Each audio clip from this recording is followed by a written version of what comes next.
Well, the first thing I want to always do is, and this is what I try to do every time I open my mouth to speak, is tell the whole truth. So I've got to tell you there was something that wasn't quite true in the introduction.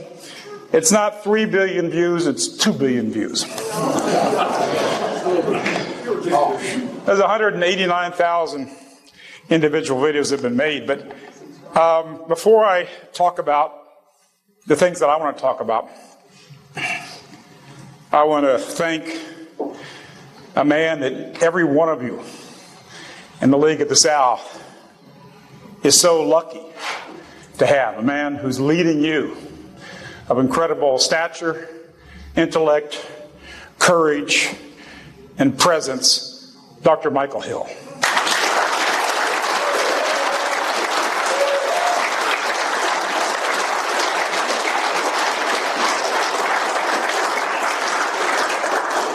You know, I've gotten myself in trouble a few times over the years by always telling the truth, and sometimes saying some things that aren't expected by the enemy. Yesterday, in fact, I was reminded of a speech I made in the state of Tennessee, not that far from here, at Vanderbilt. And I spoke to about 70 different universities in those years. And at that university, we had a huge turnout. Every university that I spoke out had a huge turnout. And it was kind of interesting. A lot of students came out to hate me, but about every university I spoke at, I got a standing ovation at most of the universities. But that's when we had freedom of speech in America. We're moving toward a Bolshevik society now.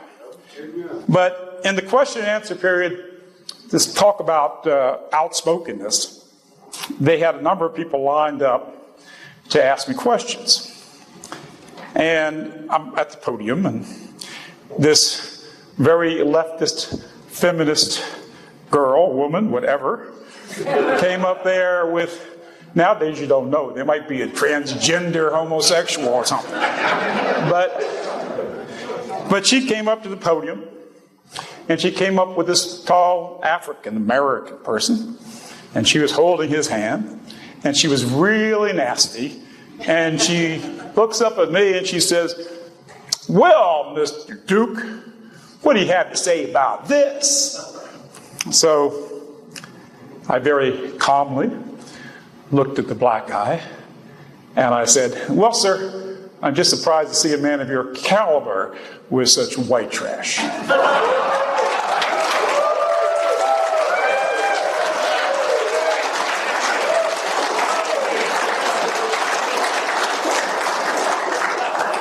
And sometimes we've got to speak that way. We have to speak where they don't expect it. Because they were all expecting, oh, you're going to go after this poor black guy. It's not his fault. It's the fault of the people in the media that brainwashed our people on this. That's right. And that's really where the blame falls. And it's really important, I think, to begin this talk by really speaking about what's critical here. I mean, what really are we fighting for? And I was really happy. The man who emphasized, more than any other speaker, the League of the South meeting, was in fact your glorious leader, Dr. Hill, who emphasized the word white. And the first thing that I will say to my fellow Southern nationalists and white nationalists is that there is no South, there's no Southern nationalism without preserving the white race.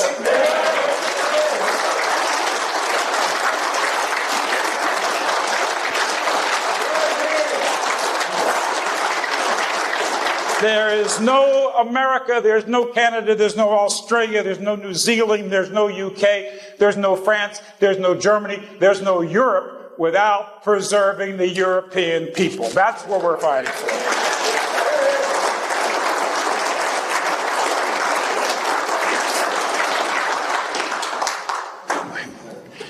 And let's start talking about some of the rhetoric used. And I really believe that we have to speak very powerfully, and we cannot let the enemy determine our rhetoric.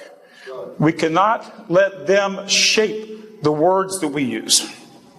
Now, a lot of times, again, speaking frankly, this is what shocks them.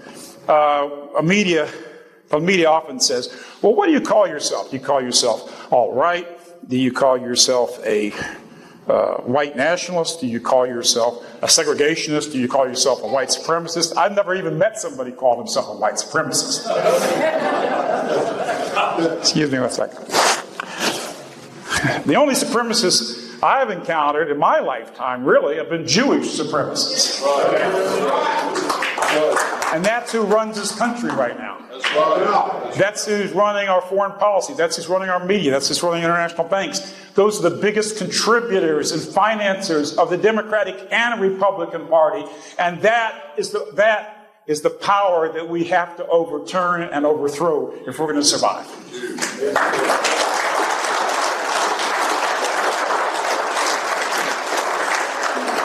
So they ask me, they say, well, okay, well, what do you call yourself then? And I say, well, ma'am or sir, I say, I'm a Southerner, so I say ma'am. I said, well, actually, I call myself a human rights activist. Because the truth is that our people, our Southern people, our American people, our European people, we have a right to preserve our heritage. We have a right to have a society that reflects our values and our ideals, our faith, our traditions, our heroes. We have the right for our children and their children and their children to live as our fathers and mothers lived. I am a human rights activist because I believe in the human rights of all people, and that begins with my own people, you people, my people, our people, the European people.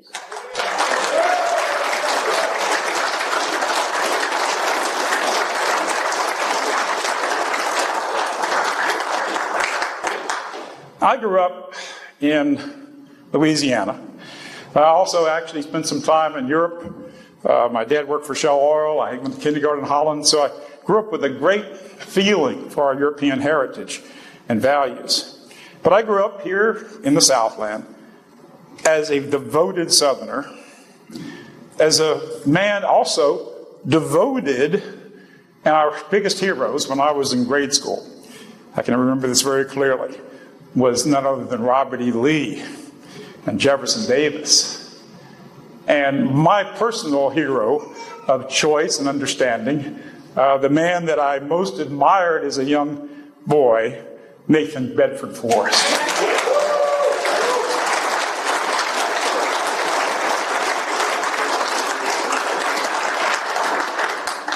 And for good or ill, that led me directly to an association that the media has never forgotten. As I got a little older, I began to realize that it wasn't simply Robert E. Lee and Jefferson Davis and Nathan Bedford Forrest and Beauregard and Stewart and so many others that were Southern nationalists. But the truth is that the father of our country, George Washington, was a Southern nationalist. Thomas Jefferson was a Southern nationalist. And we must remember that the United States of America, the founding document, is our Declaration of Independence. And what does that document say? That document, the principal founding principle of the United States, of which the South voluntarily joined, and by the way, had the right to voluntarily leave.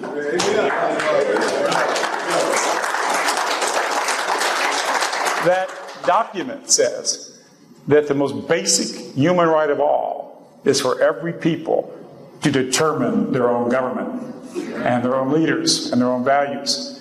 That is the principle America was founded upon. And the people that prevented, the people like Lincoln, who was a pen pal to Karl Marx. Marxism has been around a lot earlier than the Bolshevik Revolution. Those people who tried to physically, tyrannically force the South against the will of the people of the South in terms of, because the people of the South in most of our southern states voted overwhelmingly, and all their elected representatives did. Those people who tried to tyrannically force the South into a bondage that they didn't want they were the real traitors to the original United States of America.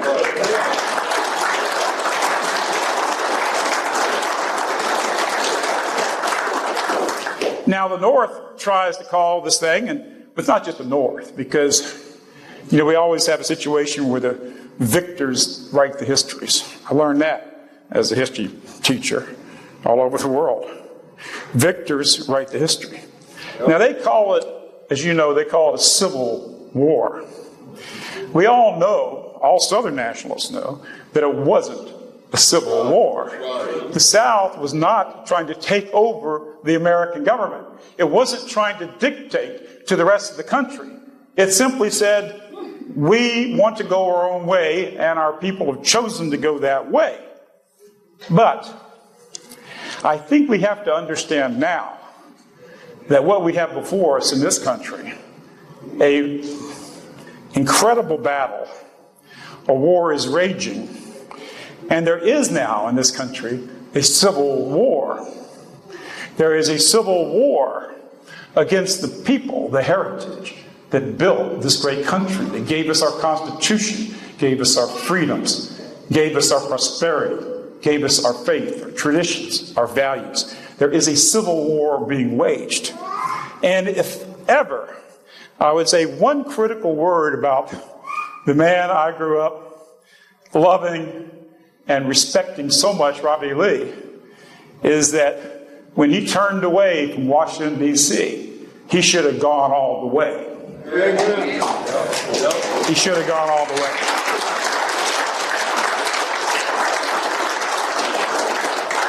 They are creating a civil war. They are inciting African American people, the massive Mexican immigrants, and the new immigrants coming in, for instance, from the Middle East and elsewhere. They are inciting hatred and violence against us. And as Dr. Hill so aptly said, they are actually committing massive violence against us. But the media is so controlled. All you hear about is a few, black criminals with arrest records as long as your arm, being shot by police during the commission of crimes. And you don't hear about the thousands, the tens of thousands of white women, for instance. It's just innocent women raped in their own homes or on the streets. And this is a ratio of, it's ridiculous. The National Crime Survey, which is done by our Justice Department. And it was also done under Eric Holder and Miss Lynch. I hate to use that name. David Duke can't use that name. But Miss Lynch, they've been compiling statistics of racial crime, both predator and victims. And they do this to make sure that blacks aren't the victims of massive white violence. So they find, when they kept these statistics, they find out that statistically there are between 25 and 35,000 white women who are victims of black rape in America a year. All right? And the number of black women who are victims of white rape, well, statistically, it's got an asterisk. It's 0. I mean, I'm not joking with you, because it's less than 14 or 20. This is the National Crime Survey. It's all there for you to look at. You can see it. You can document it. But they tell us that white people are racist in committing these terrible crimes against minorities in America. The opposite is true. But we also have to understand that these people, like the social justice movement, have been incited against us. I can remember a time when there's always been a differential crime rate between the races, but I can remember a time when even black people grew up in a present, family, a present father. I remember a time when you could walk on any street in this country, white or black, pretty much, and be a lot safer than you are today. We've had a purposeful destruction of our country. And we have got to start to understand that this civil war that they're doing today, I want us, and we're going to have long talks together. I want to talk to Dr. Hill and all the leaders of this organization and every white person I can speak to tell you this. This time, we have to understand, it's not just a question of our borders. Do you realize what's happening now? This civil war. Do you realize that half of the problems that your family faces and your communities face and your schools face, and with the children that are into drugs, which is promoted by this Hollywood cesspool, the children who are into every sort of degeneracy, destructiveness, not only do they have porn now, they have torture porn now. And that's in the popular media, 50 Shades of Transvestite or whatever it is. I mean, they promote sadism, they promote pedophilia, they promote every kind of disgusting destructiveness you can imagine. We used to, in the old days, had a problem to agree with alcohol. Now we have, not only do we have millions of families destroyed by abuse of alcohol and alcoholism, but we have millions killed and destroyed by drugs. We see the health of people. You know, I tell you, even in our own ranks, our people we're not as healthy and as fit as our fathers and mothers were. And, you know, and certainly not as fit as our grandparents were. And we have a big job because we have a media and we have a government and an establishment and educational system that produces every kind of degeneration, destructiveness, immorality, victimization that you could possibly imagine of our people. So I am not just fighting to free my great Southland. I am fighting to destroy Hollywood. I'm fighting to knock Wall Street down to the ground in New York City.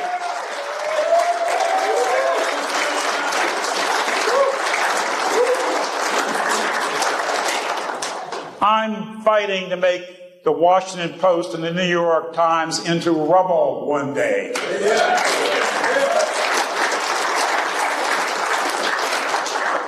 And today, we're in a battle now, because we are in a battle of movement. We're in a battle of a lot of people.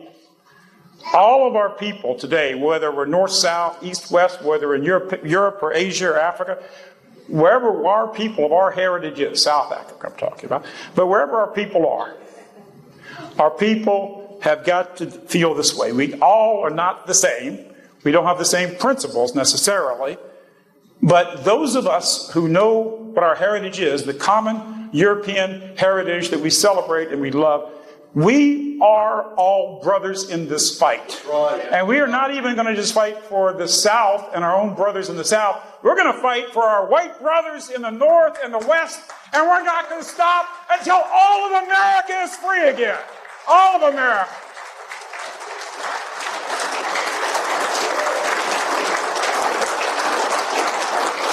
We're not giving up, and we're not running off to the Northwest. We're going to take this country back. The time has come.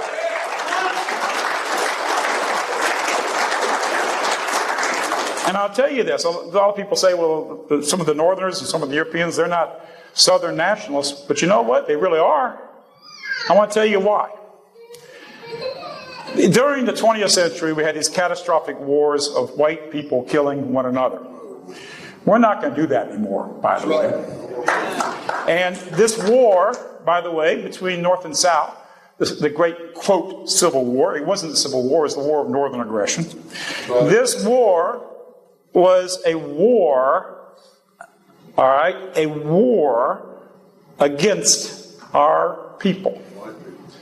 It was against white people, and it hurt people both North and South.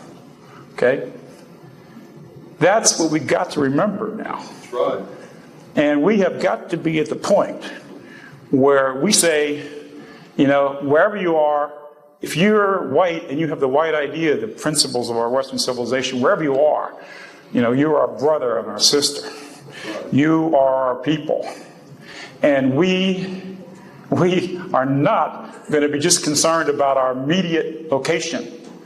We are going to defend and fight for and preserve our Western Christian people wherever they live on this planet. We're not going to be worried about the borders of Kuwait or the borders of Iraq. We're going to be worried about the borders of the European white world. That's what we're worried about.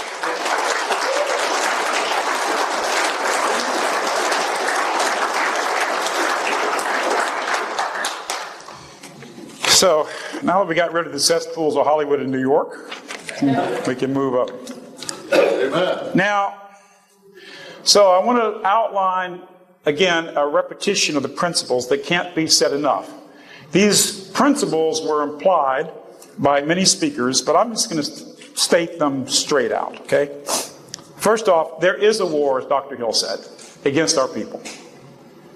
It is not only a war of oppression, murder, incarceration, destruction of freedom. I can tell you the gulags are coming here. I studied the gulags in Russia. I went to the Russian archives. It's all in my book, The Secret Behind Communism. They're planning that for us. Yep. But right now, this is what's happening in America. This is what's happening in Canada. This is what's happening in every white nation of the world. We are being ethnically cleansed in our own countries. That's right. We're being ethnically cleansed. We are being replaced in our own nations. We're becoming outnumbered and outvoted in our own lands. And every other issue pales in comparison to that fact. Because we're facing a demographic Armageddon. Now, as an historian, I've studied cultures and histories all over the world. If you look at history, the key element of all history in the world is demographic change. Demographics. If a people are replaced by other people through migration, immigration, whatever you want to call it, birth rates, whatever happens, one people is replaced by another. Not only are those people lost, but all the things they created were lost, and the culture that they created was lost. America is not some sort of magic dirt place, right? That's what the left says. And these so-called conservatives. I can't stand conservatives. What do you all think?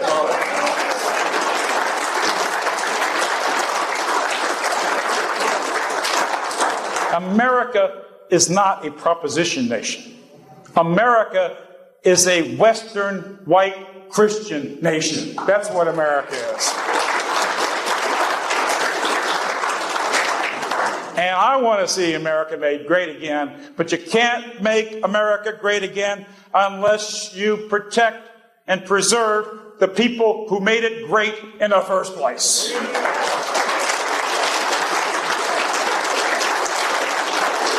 And all of you who envision, as I would like to see, a free and independent South as well, have got to know this. If you lose the people of the South, the heritage of the South, the race of the South, you don't have the South. That's right. That's right. So what is the thing we've got to fight for and preserve? Now, so that's the first thing. Now, there's a word called, to destroy a people, there's a word the United Nations uses for it. It's called genocide. And it's based on a word by Raphael Pitkin, who is actually a Jewish man. He wrote a lot about the Holodomor, and which I've also studied, which is a lot about that in my book here, in Ukraine. And I visited a lot of those sites. I've met with many Ukrainian academics about this. Between 7 and 11 million people died in the Holodomor. Now, has anybody here seen any movies about the Holodomor? Any television shows? Are there any museums for more people that died in this thing than the alleged died in the Holocaust? You know, have you seen any of it? Do you realize that when we went to the Second World War in Europe, that the communists, which were led by the Jewish element, Lenin himself was a Jewish family, called himself a Jewish family. I've seen that in my own archives, this family member saying that Lenin always identified himself as a Jewish family. Lenin, Trotsky's real name was Leon Bronstein. Nice Jewish boy. He was first head of the Red Army, right? Kamenev, Sverdlov, right? Uritsky, all these people, the people who ran the death camps of the Soviet Union, the gulags, Jews. Overwhelmingly Jews. I've talked to Alexander Solzhenitsyn about this personally. We've talked about it. I even have a major quote for him in my book, which is now all over the world. People are quoting it all the time. And he said, when people talk about the Russian Revolution, it wasn't a Russian Revolution. The people who did the Russian Revolution hated Russia. They hated the Russian people. They hated Christians. They slaughtered the Russian people, he said, in the greatest slaughter in the history of mankind, combined up to that moment. And by the 1930s, by the time before we went to the Second World War, they'd already killed 30 million minimum of white Christians in Russia. And they put us into war on the side of those Bolshevik murderers. And they gave half of Europe to the communists. But those other people that fought that, the Italians, the Germans, the Spanish, right? These people were not trying to conquer the world. And you know what they believed? They believed that the Spanish should rule themselves, the Italians should rule themselves, the Germans should rule themselves, the French should rule themselves. They believed the Scandinavians should rule themselves, the people of Great Britain should rule themselves, people of America should rule themselves. So you understand, when you have people like that, you have people who are in effect Southern nationalists, because they're telling you, you've got the right to rule yourselves and do whatever you want to do if you have the will of the people behind you. Does that make sense? So the truth is that the people that they want you to be their enemies are people that are actually on your side. Those Germans off the war, you know, as Christians, same as we did. That's right. And they got us fighting each other, killing each other, and that's what they've always done. Now, so the first thing is, there's a genocide going. The destruction of our genes. And if we don't change this, there is no future for our kids. That's right. Because that's hopeless numbers. So, how do we change this? What is the issue here? The issue, my friends, is race. Yep. And if you don't tell the truth about it, Race. what in the world, how in the world are you ever going to win victory for truth if you can't talk about it? I hear people all the time on the internet. We're doing a live broadcast right now, and hello all the people listening on Periscope right now, on Twitter. We've had hundreds of thousands of people listen to our live broadcast. So right now, I bet you we have tens of thousands of people listening in addition to this room. So you should be proud. Say hello to all the people watching.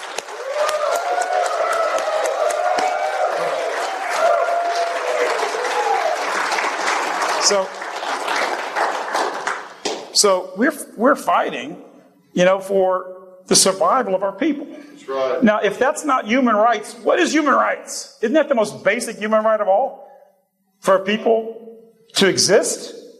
Every form of life on this earth fights for its existence. The lowliest form of life, in fact. Have you ever had a cockroach in your kitchen? We don't have any of those in Louisiana. At least not any big ones until they fly at you. But even a cockroach will scurry off to survive and to protect themselves. And ants will defend their hill, their town, their city, so to speak. Every form of life does this. And the truth is that God, in His infinite wisdom, or for those that don't endorse the values of Western Christian life, even if you look at just life itself, every form of life on this earth, every form of life exists and protects its own genes. In fact, this is survival of the genes. All right? Now, the people who are the most protective and the most ultra-protective and the most ultra, quote, racist people on the planet are none other than the people who continue to tell us that we're evil because we want to preserve ourselves, right? I'll give you an example. We have the Southern Poverty Law Center.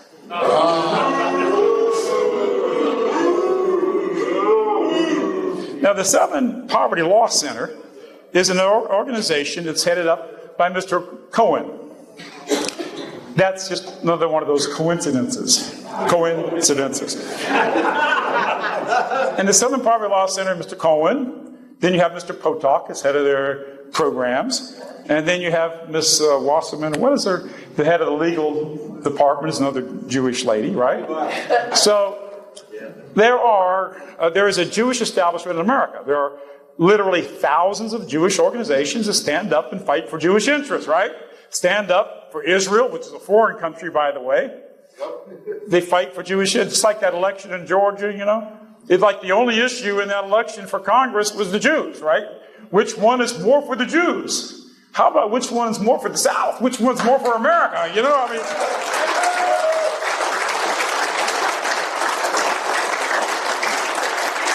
Now you have thousands of major organizations, according to Jewish Forward, which is one of the leading Jewish papers in America, thousands of Jewish organizations, and they have a net worth of $26 billion.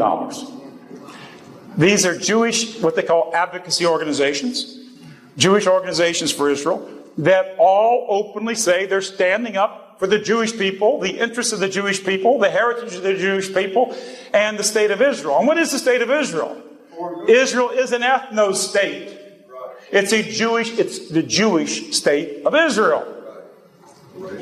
It is absolutely an ethnic state. In fact, in the state of Israel, which we Southern poverty law centers, if you're attacking Israel, you're being anti-Semitic. The state of Israel doesn't even allow the marriage between a Jew and a non-Jew. That's right. Absolutely. I got an echo here.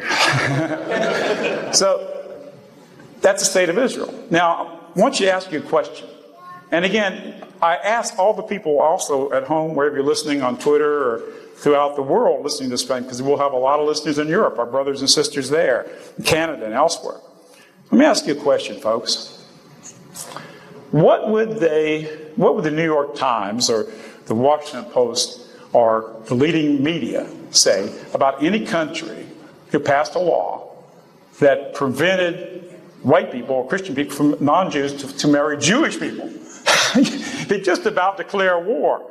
In fact, I think they did that already back in 1939. But they declare war. You realize that, right? They'd be presented as the most evil people in the world. Oh my God. Making a law. That's Nuremberg law. All right. So most of the leading Jewish organizations have programs where they spend hundreds of millions of dollars to prevent Jews from marrying Jews. Hundreds of millions of dollars. Has the SPLC ever said one word condemning those people? No. Think about it. No, they condemn us as, quote, anti-Semites, which is not, doesn't even make much sense, but they call us anti-Semites because we expose the hypocrisy. Now, when you start realizing this, you start seeing who really runs things in America. Let's just start off with the media for a minute. As you all know, the most important newspaper in the United States of America is the New York Times. And the New York Times is the leading paper. It's quoted by more other newspapers than any other paper. Its articles are quoted by more pundits, more politicians, more writers, more historians than any other paper. It has a tremendous influence on society. The New York Times is run by a group of stockholders called Class B stockholders. Class B stockholders, but they control literally the entire paper. And it's totally controlled by the Schultz Ox family, the Sulzberger Ox family. And all of the stockholders are radical Jewish supremacists. They all radically support the state of Israel. They all radically support what they think of as Jewish interests, Jewish policies, Jewish programs. They all do. Every one of them is they give money to them, they support them. They're radical Jewish supremacists. But the New York Times, for some reason, even though they would condemn anybody, any one of you who wants your kids and grandkids to look like you and your mother and father and your parents and your wife's parents, they would condemn you as a terrible racist if you ever said the like. But Jews do it. There's no problem. Why do they become so special? All right? Well, maybe it's because they control the media. That's right. And because they control the media, they're immune from criticism. Now, who does control America? Okay? We have the New York Times, we have the Washington Post, and you look at the people who control the Washington Post, it looks like a bar mitzvah, Jewish wedding. I don't go to Jewish weddings. I can't even stand the smell of gefilte fish. But, so they have all these organizations. They have all this power. They control CNN. Remember when Trump, during the election. Okay, I have a radio program every day. Every weekday I stand up and I said, look, I'm going to vote for Trump. And I told people why. It wasn't so much of the man. It was the program. America First. Well, I've been saying that when I ran for the 92 Republican nomination. And by the way, I got a lot of votes. So like in South Carolina, I have a good friend here who's doing a lot of security right now from South Carolina. And I got 7% of the vote, even when they kept me out of the debates. I got more votes than Ben Carson got, almost as much as. as Jeb Bush got in the state. And you look at my old tape, America first, no more of these wars, only for America's interest. America first in trade policy, America first in jobs, America first, right? So I was for Trump. Trump said, I'm for America first. Great. He said, okay. He said, absolutely, we need to build a wall and deport them all. I was for that.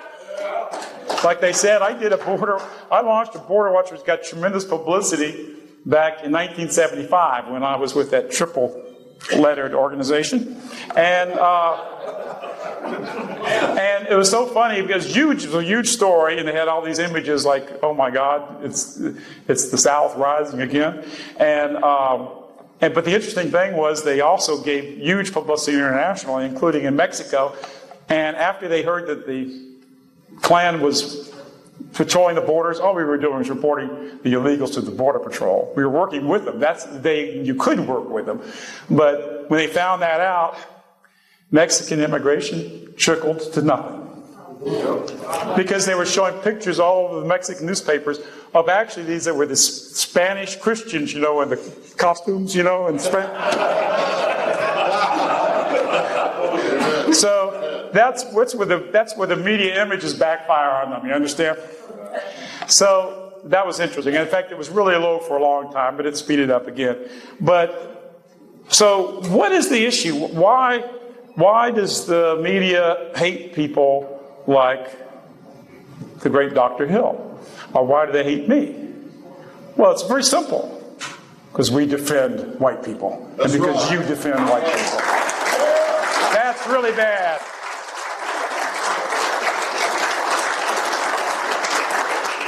So we covered the newspapers. Hollywood is a very good story. You just read davidduke.com, read my book, My Awakening. Study it. It gives you everything you need. It's up to date. We revise them every few years when we do the book. Hollywood is not so white. That's right. It's so anti-white. That's right. Hollywood's got movies like Django, right, where the black hero of the movie, he says, quote, kill white people, get paid for it, what's not to like. Right? And he's a hero. He goes to Saturday Night Live on the Jewish Saturday Night Live program, and he gets up there and says, I just got finished a movie. They write the script for him, they give on those shows. I just got finished a movie, it's called Django. And you know what? I got to kill all the white people in the movie. How great is that? And then they put the applause lights on. And then you had, the other day, Steve Scalise was accused of going to one of my meetings, which he did a few years ago, the congressman.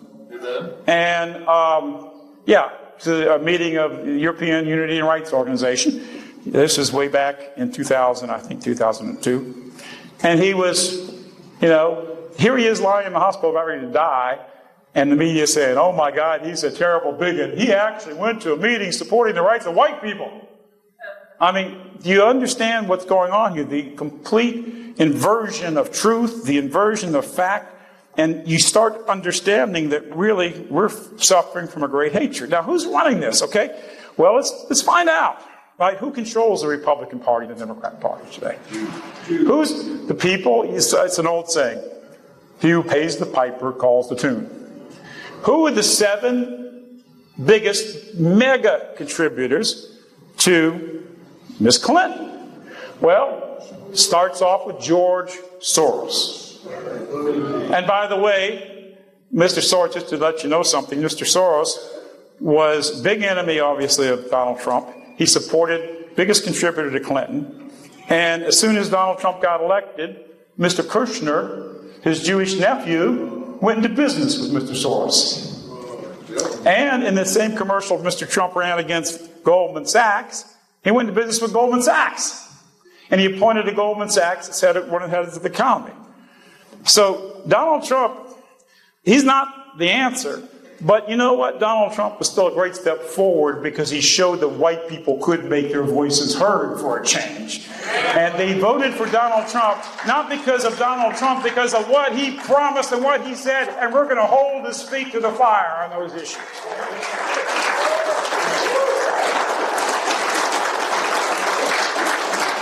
So George Soros was the first one. The second one was Chaim Sabin. You got to clear your throat to say that. Chaim Sabin. And then you had Mr. Simmons, another one of the hedge fund managers, and Mr. Abrams. We go on and on. And then on the other side, we have the so-called neoconservatives. Now, these are Republican conservatives, right? So who are neoconservatives? They call neoconservatives. Well, actually, they're not neoconservatives. They're neo-communists. That's right. The neoconservatives were all founded by Bolshevik revolutionaries, including the famous Leon Trotsky, Mr. Bronstein. Leo Strauss was the originator of neoconservatism. All of this main student proto-hints, even Richard Pearl gave us the Iraq War and all the rest of it. These were the neoconservatives. And to show you their loyalty, right, they were even the ones saying, "Oh, we're going to vote for Hillary Clinton," right? And now you have a media, and we're talking about Syria, and I wanted to get into a little bit of foreign issues because it's very important. I really had an incredibly interesting and amazing life because I've been able to travel almost all over the entire world. I've been to the Middle East. I've been to Syria before. I was invited to Syria by the great patriarch of the Christian church there. A lot of people don't even know this. There's 3.5 million Christians in Syria. And a lot of them are blonde as your kids. Okay? I'm not kidding. I went to a Christian swimming pool. These are the original Greeks. And you go to switch, and half the kids in the pool were towheads. Okay? I'm not kidding. And they're facing being beheaded by ISIS, right? And this is a government that's not Sharia law. Even the Muslim guy, because most of the people in that country are Muslims, even he is opposed to Sharia law. Comes out with statements saying, we don't want Sharia law here. We believe in secular government, right? So who's our government backing? We've been backing ISIS. Yep. Now that may sound strange and crazy, but who's our ally in the region? Saudi Arabia. Right? Saudi Arabia. Trump was on television himself a year ago saying, Saudi Arabia did 9/11. He was on Fox News saying this, right? And we know that Israel supports ISIS because in the Israeli newspapers there are headlines. The head of the Israeli Defense Department, Mr. Harlevi, Defense Intelligence, Mr. General Harlevi, said that we want ISIS to win. I mean, I'm serious now. And even the Clinton emails, see the thing about the Clinton emails, let me clue you on this. There's nothing to do with Russia. The only evidence they had of Russian collusion was there's no evidence. It was the company that the Democratic Party hired, right? And what they did, and they paid them, it was another Jewish company, by the way. And what they did was, came out and said, well, these Russians did it, right? But the Democratic Party, the truth is, we know now that the leaks came from within the Democratic Party. In fact, it was from a Jewish guy named Seth Rich, right? Who was a big supporter of the Jewish communist Bernie Sanders. Yep. And by the way, if we talk about Bernie, the media covers up everything they don't want to cover up, and they make up stories about people they don't like. Every time you see my name, it's got Ku Klux Klan next to it. It's been 40 years since I was in the Klan. I've been a member of the House of Representatives since then. I've got books in 20 languages. I've taught all over the world. It's David Duke, KKK. Well, Bernie Sanders, right? Bernie Sanders was an elector on the ballot for an organization called the Socialist Workers Party, SWP. And you can go to their website today, look at it. It is an openly communist, by that name, party that loves Leon Trotsky, that same guy that killed those millions of Christians back in Russia. This is Bernie Sanders. Yep. So they made a big deal like, well, David Duke, from ex-Ku Klux Klan leader David Duke, likes Trump. Whoa, right? And here's Bernie Sanders. You ever see a headline? Former communist Bernie Sanders? You think the media is not controlled in this country? You really believe you got a free and not a fake news media in this country? Not only is this guy a communist, he actually went to a kibbutz in Israel, a Stalinist kibbutz, and he brought back a red flag from the Stalinist kibbutz back to his office in New Hampshire, where he was. Open, he's just a communist. But you don't have a fair press in this country. My past is a legitimate issue. For everybody it is. But why is why is Mr. Byrd, Robert Byrd, well, he was never headlined former Klansman Robert Byrd. In fact, Clinton said that he was her mentor, right?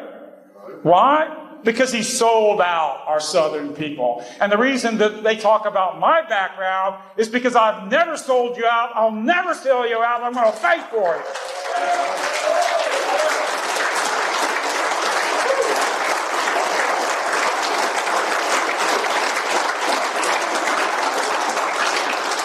And one thing I know, too, that Dr. Hill will never sell you out, folks. Amen. He's there.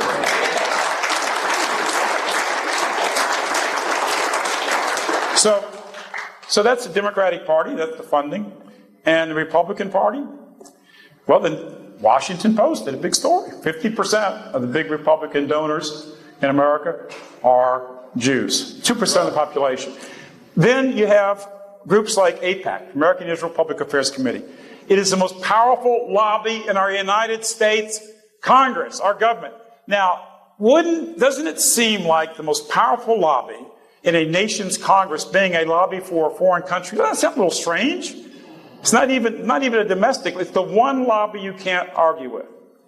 Now, what is Israel? Watch my video. For those people who are not yet up on it, and again, we got a lot of listeners on the internet right now. We have Hunter Wallace over there on his Twitter account streaming this video. Thank you, Hunter. We appreciate it. We temporarily dropped. We're back now. We appreciate your hard work, Hunter. And you got a great Twitter account. You got a great fighter here for the League of the South.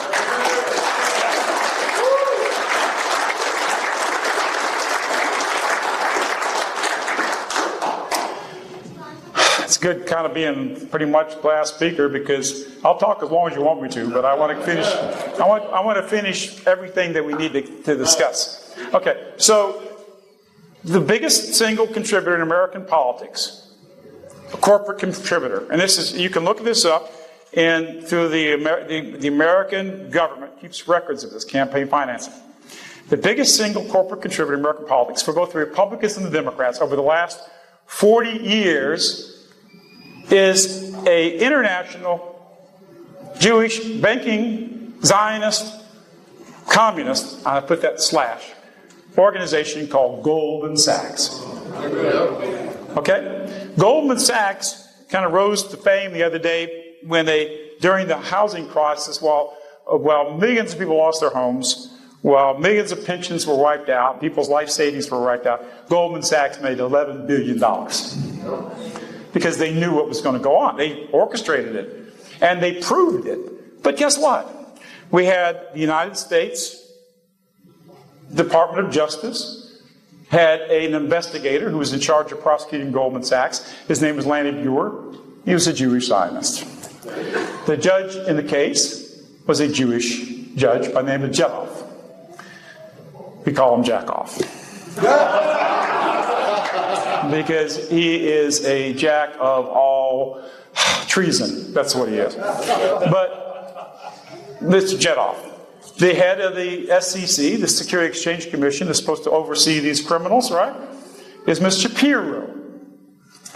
And that's what we have. We have a Jewish networking power that just controls the country. Now, I'm going to go a little further. What I do, and the reason they hate me so much, and the reason they want to shut me down, very recently, YouTube demonetized my videos, so we can't get any funding from all the work we do. I'll put out 120 videos. And there's 189,000 videos made by individuals, like Hunter Wallace here, who's made videos of my speeches and work, and people have aired it. You might have seen my interview with Wolf Blitzer, which is a pretty famous interview. And he didn't like it when I said that he was a Jewish agent of Israel. In fact, right after I said that, the satellite's going down, he said. Satellite's going down. Sorry. I haven't been back on since. But, so this is what's really going on in this country. Now, people often say, well, okay, but is this just a coincidence? Well, let's listen to what they say. The New York Times, I told you, runs that, right? The New York Times is one of their chief pundits, is an individual named David Brooks. You all have heard of David Brooks. He's been also on television a lot of times. He wrote an article in 2005. The article is called "The Chosen Getting In." The Chosen Getting In. And you know what it's about? It's about the complete takeover of the American elite by Jews, 2% of the population. And it's about how that the Ivy League, it's based on a book by another Jewish professor, on how Jews now completely dominate what's called the Ivy League, which, by the way, these are Yankee universities. But it's amazing we keep electing people that go to these Yankee universities to get their education and a law degree and so forth, even in the South. But this is Harvard, Yale, Princeton, Brown, Cornell. Now, these universities are the universities from which come the American elite. You get a degree from Harvard or Yale, Princeton, your ticket's punched. You'll be one of the first selected if you apply for a job. If you want to sell a book, you'll be selected. Well, we've got to listen to him. He graduated from Harvard. And they completely control these universities. They run these universities, and they run the admissions. Now, listen to this. You got to listen to this. This is amazing stuff, but you've got to know this for the data in your arsenal, because what you've got to have is an arsenal of truth when you talk to your friends and family and relatives about these things. Okay. First off, let's take some data, strict data. According to national merit scholarships, and by the way, this is information coming from a Jew, and by the way, I don't consider myself an enemy of every Jew. There are some Jews that even expose Jews, only too few of them, but there are some Jews that actually stand up against some of their power. But the Jewish establishment is real. The Jewish elite is real, and they are unified, and they support every program and policy that is leading to your genocide and destruction of your seed in this planet, this earth.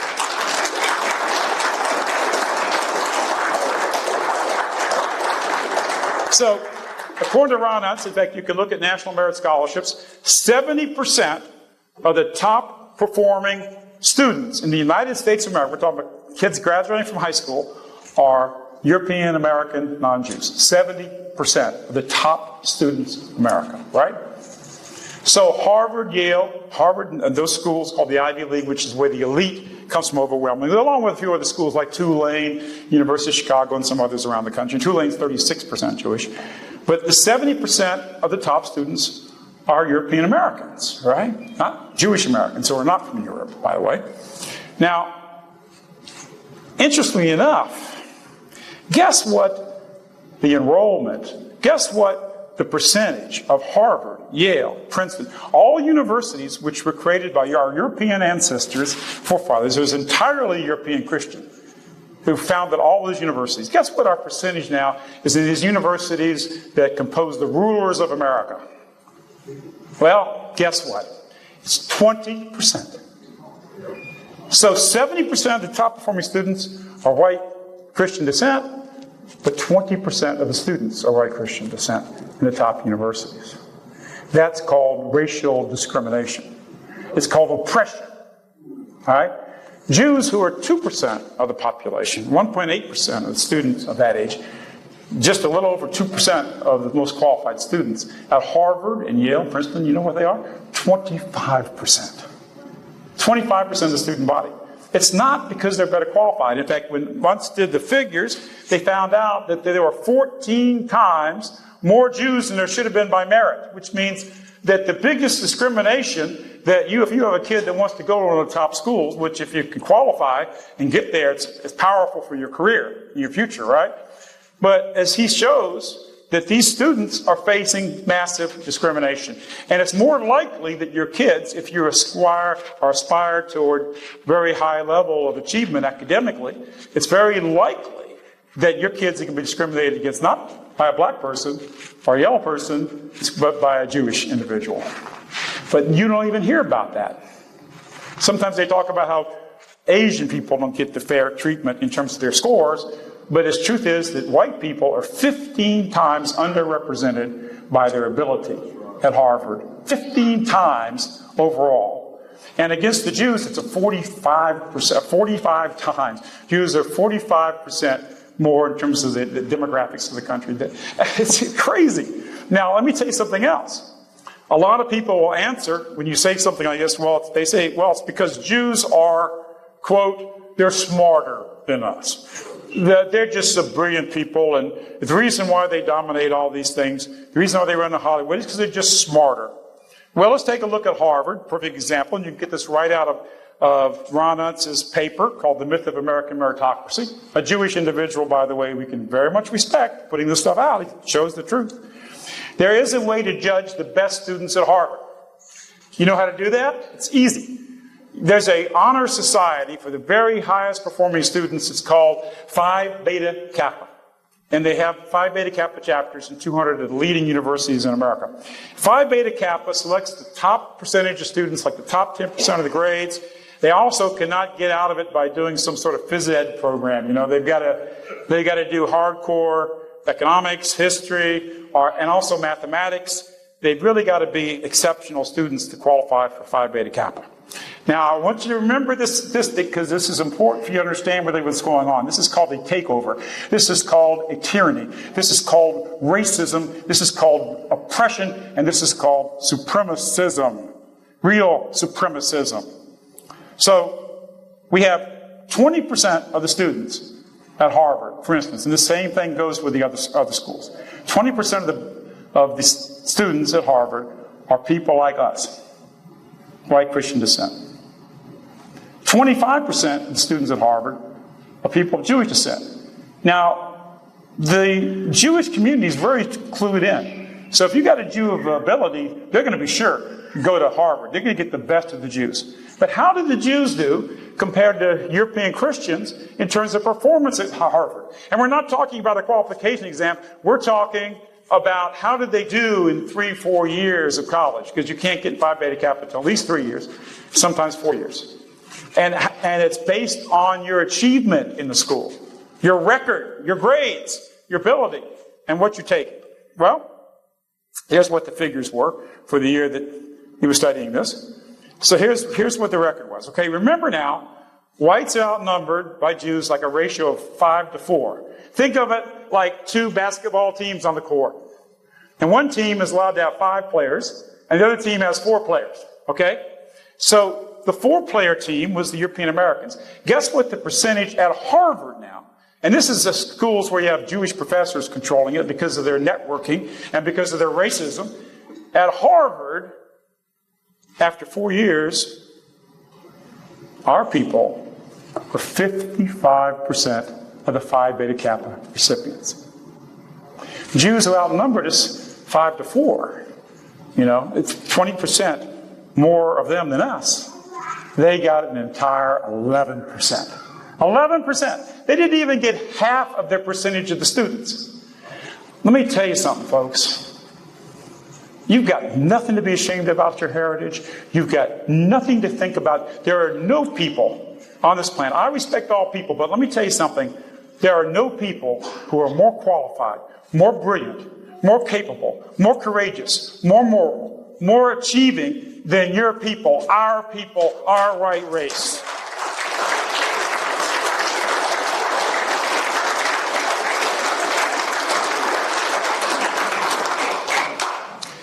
So, Mr. David Brooks writes an article. You know what he says in the article? He says, quote, he says, after my lecture, this was about the takeover of the American elite, a woman comes up to me, he says, and she knew instantly that I was a Jew, not hard to tell. And I knew quickly that she was Jewish. And she says, you know, what you're talking about is the, quote, this is in the New York Times, the Jewish takeover of America. I repeat that. What you're talking about is the Jewish takeover of America. So, ladies and gentlemen, how in the world is it anti-Semitic or hateful to repeat what the leading pundit in the leading Jewish newspaper, leading paper, in fact, of the world, says when he's boasting about the Jewish takeover? And he answers, he says, well, that's true. The Jews have transformed the American elite. That is not freedom. That's tyranny, folks.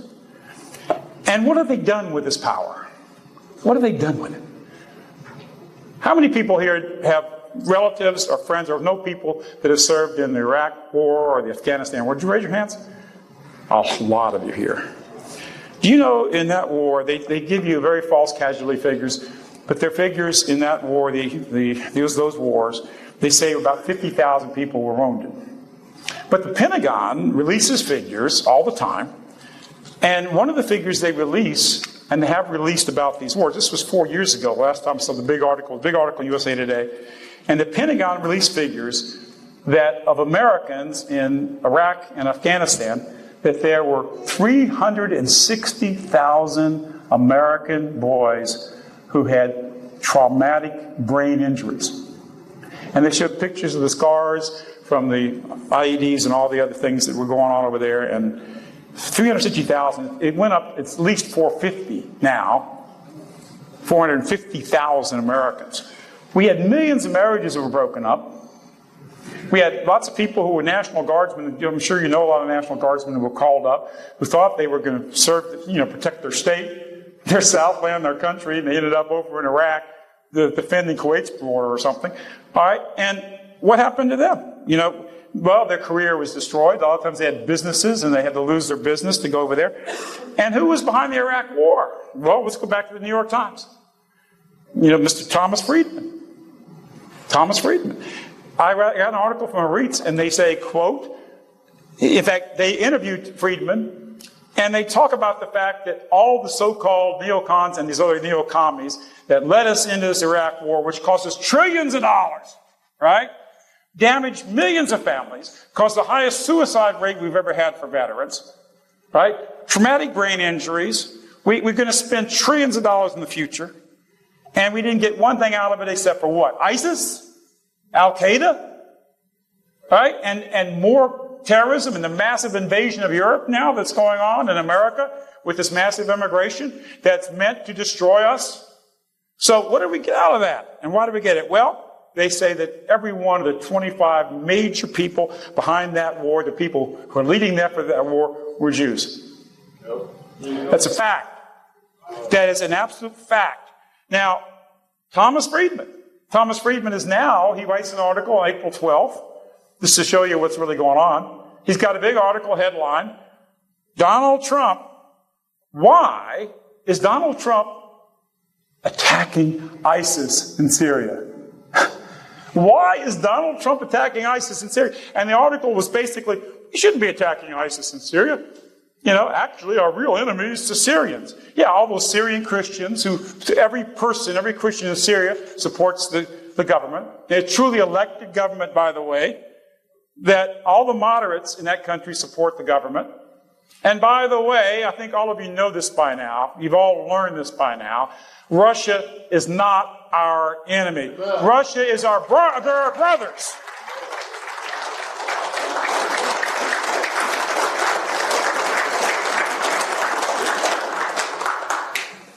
I really like the Trump campaign, but I love Putin. I don't know of anybody that actually, you know why they hate Putin? It's not because he's the enemy of America. He's the enemy of Hollywood. He actually stands up and says, Russia is a Christian country and we're going to stay a Christian country. And he says, if you homosexuals want to walk on the streets in your jock straps with 6-foot plastic penises, you're going to go to jail. You're not going to be headlined in our papers. He protects the family. And guess who's really fighting ISIS? Well, I tell you, there's 3 people fighting ISIS. Of course, it's the Syrians, who we've made into our enemy. All right? Guess who else it is? It's the Russians. But it's 4, because there's 2 other people fighting ISIS. Right now, the people who are mostly fighting and dying, fighting ISIS along with the Syrians and the Russians, are the Iranians. Well, why? Is that supposed to be Iranian? Have you noticed these recent terrorist attacks in Europe, all these deaths, like this massacre of kids in Manchester, Britain, for instance, or the London Bridge? Any of these terrorists Iranians? No. The same ones Clinton talked about in her emails. So what we have is a nation And the reason why we're in this crisis of existence, this existential crisis, this genocidal crisis, and make no mistake about it, it's because the people who rule over us in our international banking system, from Goldman Sachs on down, the Federal Reserve, for the last 4 decades, you've only had Jewish heads of the Federal Reserve Bank. Greenspan, Ben Shalom Bernanke, now Janet Yellen. Vice chair of the Federal Reserve right now is Mr. Fisher, who used to be head of the Israeli bank. Right? Look, and they've been controlling our economy for all these years. The reason the people who control the finances are Democrats, Republicans, or Jews, this is the one question you can't talk about. This is the ultimate political incorrectness. But we here in this room, Mr. Hill, and David Duke, we are going to talk about that because there's no freedom till we take out the tyrants who've taken over our country.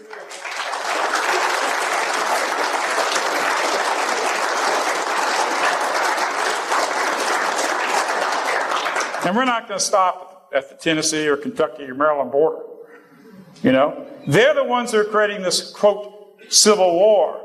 And we are going to fight with our brothers. Because I tell you something, I've been to a lot of northern places, and even though I'm a man of the South, the northerners that I know, if they're all right or protecting and presenting us, they are Southern nationalists in their own way because they're not going to argue with us if we want to go our own way. All they care about is the preservation of our precious Western Christian heritage, and that's what we're here for today, and that's why we're fighting. That's why we're fighting.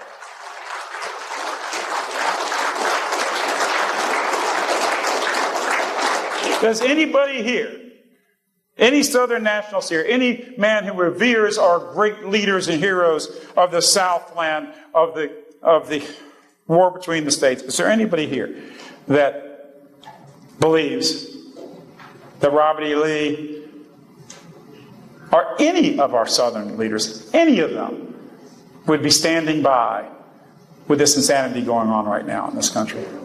The replacement of our people. The minoritization of our people. And you know what? I've got a lot of friends in the SCV too over the years. A lot of them voted for me. But I hate to say it, and it's not the average SCV person's a great guy. But let me tell you, something's wrong with their leadership. That's right. Because in Louisiana, in 1993, I went to court, federal court, with Dr. Francis Schubert, one of my associates. And we went to federal court and we preserved the Liberty Monument in New Orleans, which was one of the few monuments for the white revolution that overthrew the carpetbag government of my state. And people died fighting for their freedom in that cause. And we saved that monument then. And it's like now, but the SCV, they told people, oh no, don't vote for David Duke, vote for the local Democrat. Because we're not racists. David Duke's a racist. And again, those terms, what does that mean? No, I'm not a racist. I am a person who defends my white heritage, my rights, my future, my children and your children. That's what we are.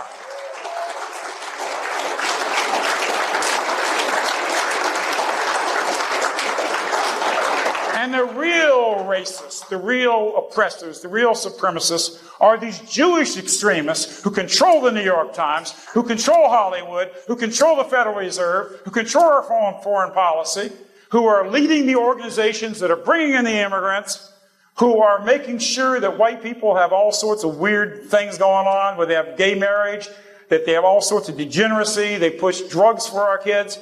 That's what's going on here. And let me tell you something. There's a lot of people here who are Christians, and I'm going to address this to the Christians in the audience. And I do believe in religious freedom. I believe absolutely people have a right to believe whatever they want to believe. And I'm going to close this whole speech with something which ought to show everybody the truth about what I'm saying about who's taken over America. Listen. What I like to read, and I've read the whole Bible many times, but what I like to read is what I think I can learn the most from. And you know what that is? That is the New Testament, the New Covenant, and the words of Jesus Christ, and the words of the apostles, and the words of those who gave us the salvation of Jesus Christ, right? And If you just read the New Testament, there's a reason why major Jewish organizations want to destroy the New Testament. There's a reason why the Jewish Bolsheviks burned down the Christian churches. Kaganovich, the Jewish deputy premier of Russia, when they burned down the oldest cathedral in Russia, it's called the Church of the Savior, our same Savior that you worship. He said, quote, there's Mother Russia stripped of her skirts. Now, what a nasty, disgusting thing to say. There's Mother Russia stripped of her skirts. The Jewish religion in the Talmud, read a book called Jesus in the Talmud, says that Jesus Christ, this kind teacher of love and salvation, is being boiled in human excrement. To be clear, grammatic, I hate to say it, to say that about Jesus Christ being boiled in shit for eternity, tortured for eternity. That's what they say about your Lord and Savior, and then there's some churches that say, oh, there's a special covenant with those people. You understand the entire life of Jesus Christ was one against the Jewish establishment. That's who crucified Jesus' establishment. Mel Gibson was right. That's right.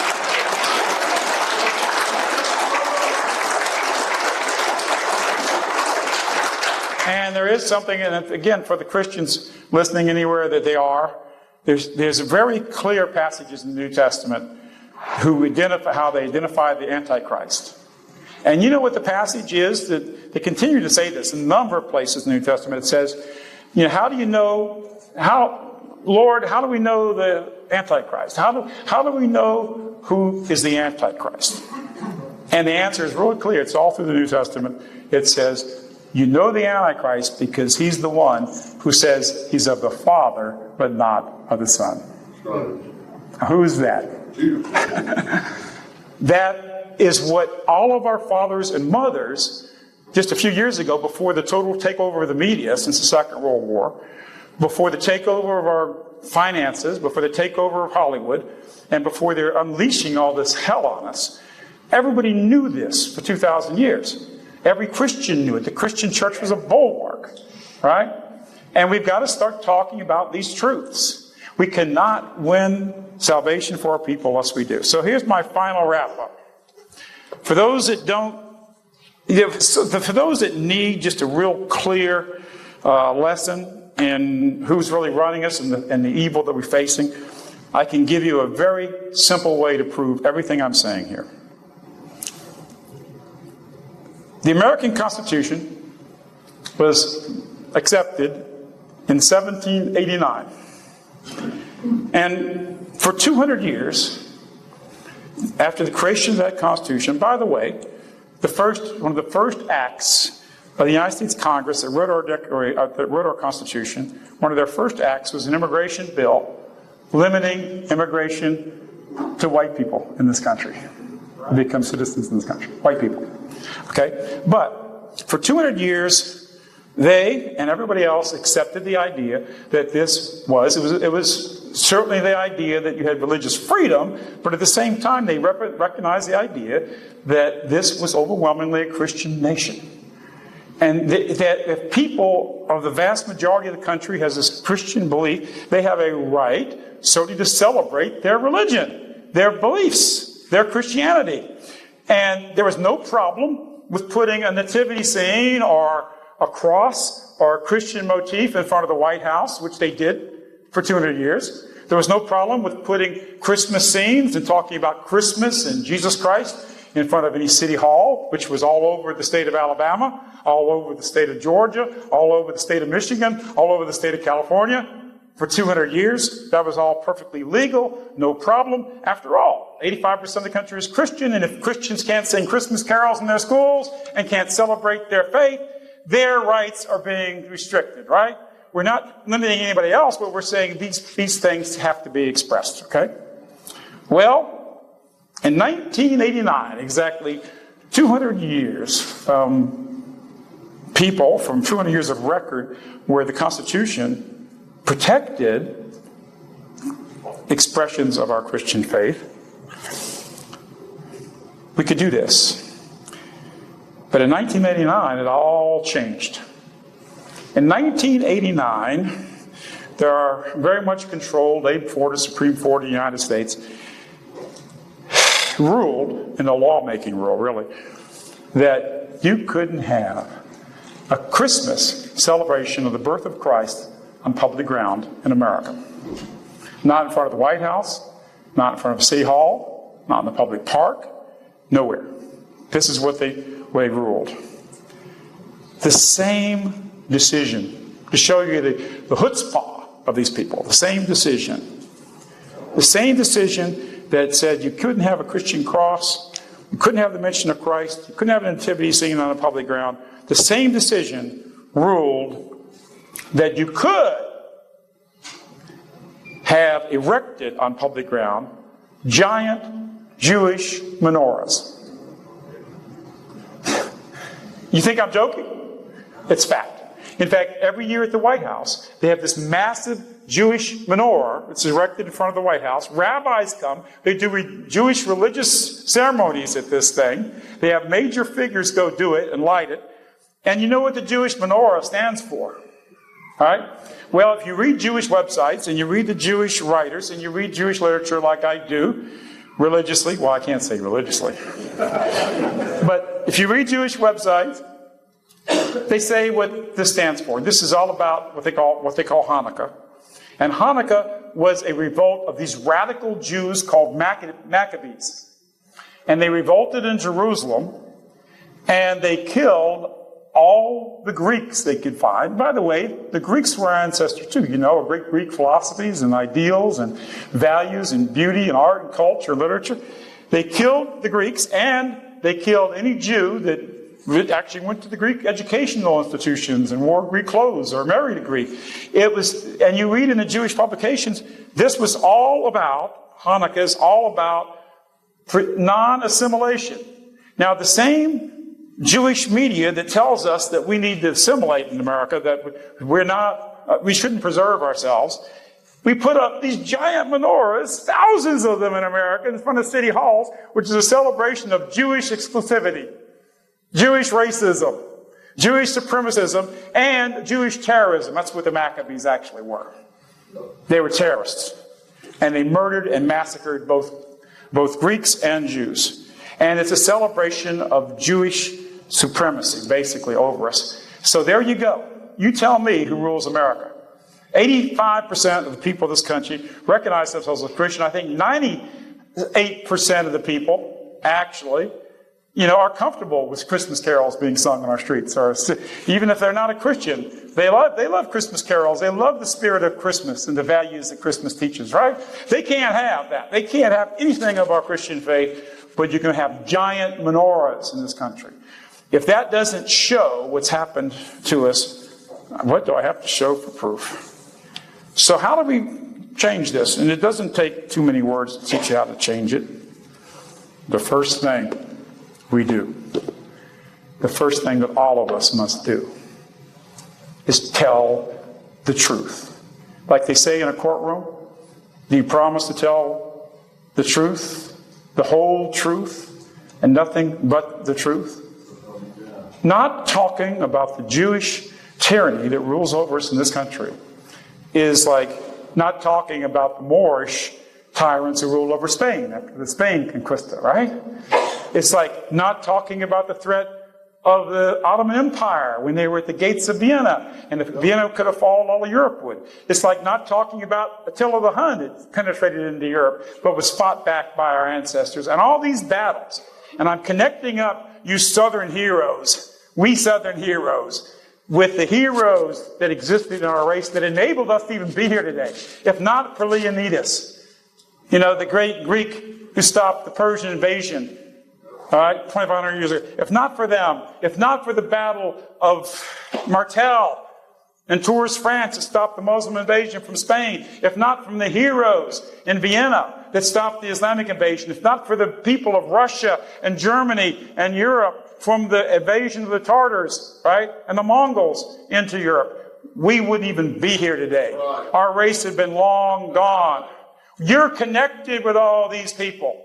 What I'm trying to say is when you talk about the South, man, when you talk about Robert E. Lee, you're talking about blood, flesh and blood, and that blood's in you.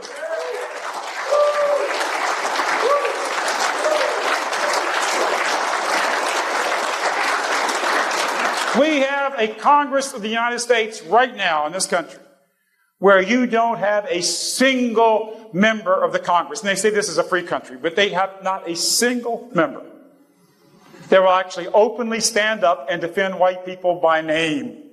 Think about that. You can't say a good word. If you just said, I love white people, and if you're a candidate, you said, thank you so much for all the white people who voted for me. My God. I mean, look, you ever notice the Trump rallies? I got to talk a little bit more Trump before I go. You never notice the Trump rallies? Trump goes, and this is the same thing for all the politicians, right? And the media, our controlled media, will say, well, if you got elected, Mr. Trump, what are you going to do for the black people? Oh, I love black people. I'm going to make black people so much better off. They're going to be so happy. And they're mistreated sometimes by police, but no, I'm going to make sure that doesn't happen anymore. We have really true equality in this country. Forget about what's happened to white people, but and you say the same thing. What about Mexicans? Well, the Mexicans, we really got to have, fairness, and we're all Americans after all. Once you step foot in America, it's magic dirt. You step in America, you're an American once you step foot in America. America is a proposition nation. America is not a proposition nation. It is a nation built by people of European descent who brought our culture, and that flowered here on this continent. And we won this continent, and now we're going to have to reconquer the nation our own forefathers built with their hands and fists.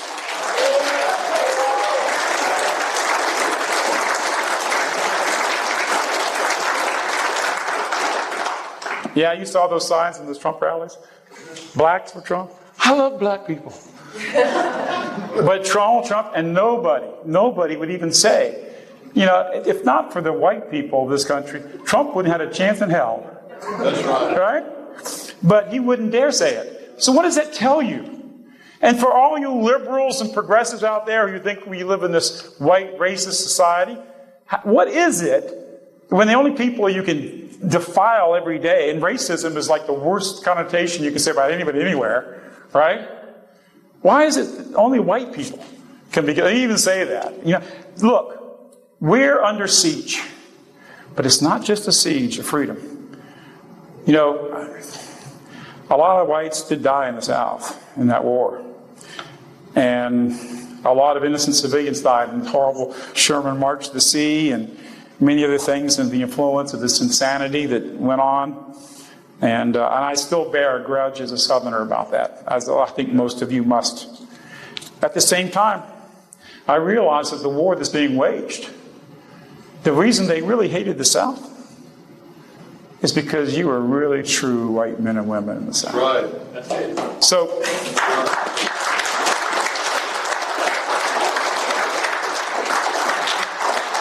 So finally, the answer now is telling the truth. We are an occupied nation. Yep. We are controlled by a tiny minority that is truly supremacist, right? Racial supremacist, who discriminate against us, who are orchestrating our outnumbering and our destruction in our own continent. We are controlled by people who are warmongers, who've led us to the First World War, which cost 36 million of the lives of our fellow Christians in Europe, and to the Second World War, which had never been fought. Patrick Buchanan's right about that. It was the unnecessary war, who've led us to these insane wars in the Middle East against our basic interests for Israel. And people even know this. The Lebanese, half the Lebanese are Christians. That's right. And Israel slaughtered 40,000 of them in the last 15 years, Christian families. You have been sold a bill of goods. This is the issue that's before us. The way we win is we tell the truth. And that means to be courageous. Well, how do you be courageous? The first step to being courageous, and I'm going to quote somebody who's not a white person, but is a great writer. His name was Yukio Mishima. He would have won a Nobel Prize, but he committed harakiri because he didn't like the fact that his Japanese heritage was losing. So people all over the world can actually love their own heritage like we do. It's pretty natural. But he wrote a book, and he said that it's an essay called Sun and Steel. And he said there is a connection, and the Greeks believe this, and the Romans believe this. There's a connection between physical strength and courage. There's a connection between physical strength, beauty, courage, and ideals that work together. The Greeks used to talk about body, mind, and spirit. And that's what I believe in. And I believe that all of us, we are all victims. We all live in this Jewish society, this Jewish culture that is so destructive of us. They've got you. Look, those of you who are having trouble with your weight, there's ways to deal with it. We can deal with it. It's not the way that they tell you to deal with it. The first thing you do is eat natural food, healthy, whole food. Stop eating all this processed crap, right? And if you start getting too heavy, stop eating. That's what our ancestors did. Fasting, it's not going to kill you. That's what our ancestors, the Greeks did it, the Romans did it, our European ancestors did it. It's in the Bible, it's in the New Testament, it's in the Buddha taught it, in Asia. I mean, millions of Christians have fasted. It will work. It takes off the fat. If you're a kid and you're trying to get the muscle on your arms and show some strength and power, you can do it. Eat whole foods. Drink a lot of milk. Eat a lot of meat. Exercise. Lift heavy things. If you're an old person like me, all right, you can be strong. Half the time I go into a gym, I'm lifting more than 90% of the 20-year-olds in that gym. Because I spend a little time, not much. I spend like 30 minutes twice every 2 weeks. Okay? That's it. But I lift heavy things. I do hard exercises. I eat right. I try to sleep right. I want all of you to be healthy. I want, like Tiny Malone. Tiny was supporting me years ago in my campaigns. He's a great man. Good man. You're lucky to have him too, by the way. Tiny Malone. We love you.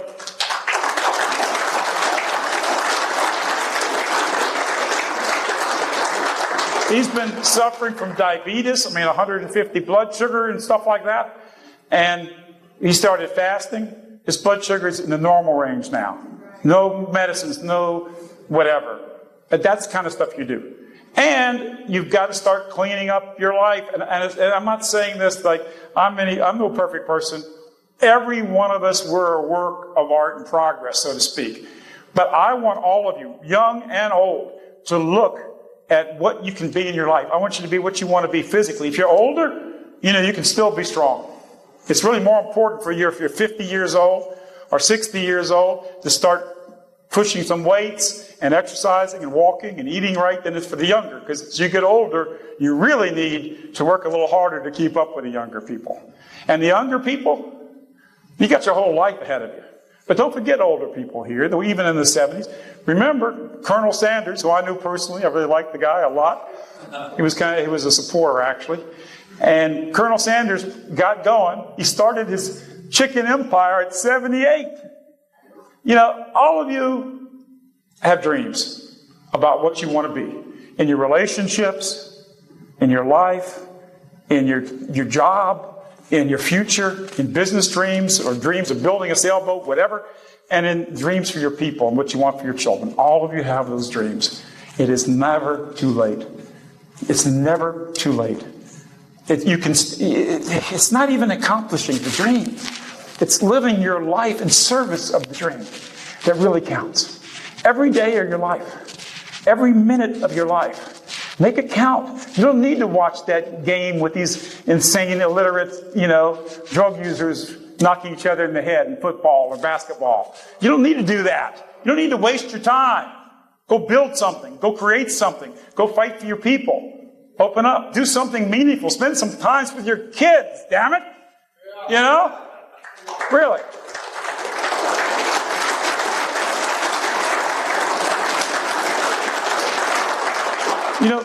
We've got to make this change. And I don't blame you. I really don't blame you because they haven't taught you to eat the right foods. And don't forget, what is this dirty, nasty media that we have? Where do they get their money? From selling you junk food, right? And then half the commercials are for what? Pharma, drugs, which is going to make you worse. Amen. Mr. Malone cured his diabetes he dropped the drugs. He dropped the metformin, right? You can make your heart better. You can make your body better. Your brain, you don't have to get demented. You don't have to get Alzheimer's. And I want every one of you, because you're the leaders of our people, I want every one of you to live 20 years longer than maybe you live right now unless you change your life. Okay? We need you. And the biggest message I give is to the young. And you notice in this room, I'm a baby boomer. And so is Dr. Hill. And you know what? My generation, the baby boomers, are a really pitiful generation. Of course, you got to understand, we grew up with ABC, NBC, CBS. It was a genteel society, and most of us, except for me and Dr. Hill, we're not genteel anymore. We're just warrior fighters, and that's what we got to be. But there's very few of us who are baby boomers. But the baby boomers, they're used to a generation in which, as we talked about this earlier, where they could live comfortable. They could, as Dr. Hill was talking about, retire, sip a mint julep if you want to on your porch, and watch your grandchildren grow up. Nowadays, you're watching your grandchildren turn into transvestite and get their penis chopped off. I mean, come on. And we got a lot of people. There's a lot of people here who've supported the League of the South. This is your organization. Support it. Support people who stand up for you. You can't take it with you after you're gone. Leave something in your will for Dr. Hill and this work. Leave something. Do something. A lot of you are sitting on a lot of land, a lot of money. Make an investment for your people, for God's sakes. And that's truly true, for God's sakes, for Jesus' sake, for your people's sake, for America's sake, for the South's sake. If you really want to honor your Confederate heroes, if you really want to honor them, you're going to live a better life, a stronger life. And you're not going to say, I'm doing enough. You're going to be saying, am I doing enough? What more can I do? What more? I'm not asking you to go to the trenches of the Eastern Front like the people who are fighting the Soviets, right? We're not talking about the people like your Confederate ancestors who went and lost legs, arms, and limbs, and eyesight, and everything for the cause of their people, all not knowing what was even happening to their loved ones back home. You have it so much easier. And if you can't make sacrifices financially and with your time, then what are you? If we're really in this existential crisis, is there anyone here that doesn't believe we're in an existential crisis as a people? Silence. We all know it. We're facing the end of everything we love, everything we care about, everything we want for our children and our grandchildren. We're talking about the end of the most beautiful civilization and culture and art and literature the world's ever seen. We're talking about a people who've not only honed the wilderness, but have taken and put our footprints on the moon and going into space. And that's our destiny someday, folks. We solve this problem and we save our people. We are not going to win until we make this revolution within ourselves. And this is what I tell you. Everyone in this room. I grew up, again, just loving Robert E. Lee. I mean, I felt like this was the man I wanted to be like. And then Nathan Bedford Forrest, and that was it. That led me to a lot of trouble, but good trouble. And it's like, I don't care whether you're here and you're 15 years old or whether you're 85 years old. Deep down, especially if you're a male, deep down in your heart, you still kind of have this little dream about being a hero. Isn't that every book, every novel, that's what gets people to the movies, right? And you see these people and you dream about, boy, I'd love to be that if I was a hero fighting for my people and being a warrior. This is your dream. You can live it. That is the best opportunity you have in life. You're not dead yet. You got a chance to be heroes. And the women here, I look around the room and many of the women that I know here, you're heroines. You're heroines right now. And the support you give to your families, and the love you're giving to your children, the direction and guidance. A lot of you are homeschooling. A lot of you are teaching. You're heroines. and be even better. Get going, folks. What I'm saying to you is we're not only going to win this fight. And by the way, we got to stop thinking like baby boomers. We got to stop thinking about a defensive position. I am no longer content with just trying to kick the Yankees and the Jews out of the South, you know. I'm not content. I am not content till I save or I have a contribution to America, right? We take back our country. I want to take the fight to them. It's time that we are the conquerors of our ancestors. That there are Leonidases among us now. There are Charles Martels right among our midst right now. You're a young person. Seize your future. Make it happen. All of us in this room, young, old, whether you're thin and you need to get some muscle, or whether you're heavier and need to shed some weight and be stronger and lighter on your feet and ready and more bright in the mind, whatever you are bound for glory. Our people are bound for glory, but only if you stand up with every bit of your will, your heart, your desire, every good thing that's in us. And we stand for good. We stand for human rights, our rights, and the future of our children, and all people's rights. Because when we have the power, there's not going to be globalism. We're not going to have 80 bases around the world. But we're going to have a free Europe and a free America and a Western world that ultimately takes us not only to cure diseases, but takes us to the stars. That's my vision, and that's my vision for you that I wanted to share today. I love you. I appreciate you. God bless you. God bless your leader, Dr. Hill. Let's go out and let's create and make this glory that we're destined to achieve. Thank you.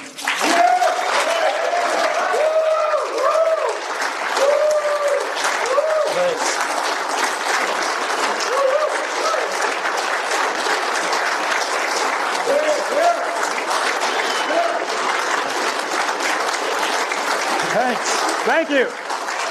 Thanks. Love you.